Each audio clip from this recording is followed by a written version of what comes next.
గుంటల భూమి 60-70 వేల రూపాయలు పెట్టుబడి పెట్టినా, మా బిడ్డ పెళ్లి పెట్టుకున్నా, మొత్తం నాలపాలైంది. భూమి మొత్తం నాశనం అయిపోయినట్టే, పొలం ఏం లేదు. నాదొక కిడ్నీస్గా ఖరాబ్ అయింది. మా బిడ్డ పెళ్లి ఆగిపోయింది.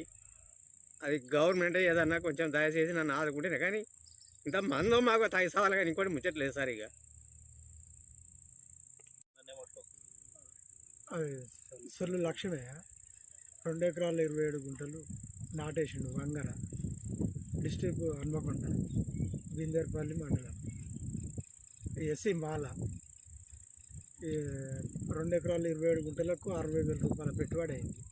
దున్నుడు గుళ్ళు, నాటుగుళ్ళు, కలుపు గుళ్ళు, పిండి బస్తాలకు, మందులకు, వాటి అన్నిటికీ. దీని మీద ఆశతోటి 1,00,000 రూపాయల చిల్లర అది పంట వస్తుందని బిడ్డ పెళ్లి పెట్టుకున్నాడు.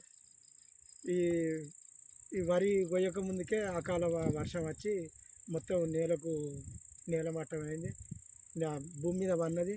మొత్తం వడ్లు మొత్తం లేకుండా రాలినాయి.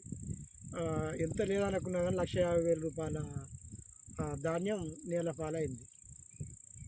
దీన్ని ప్రభుత్వం ఆదుకోవాలని, బిడ్డ పెళ్ళి ఆగిపోకుండా ప్రభుత్వం ఆదుకోవాలని, అధికారులైనా ప్రభుత్వం అయినా ఆదుకోవాలని లక్ష్మయ్యను ప్రభుత్వాన్ని కోరుకుంటాను.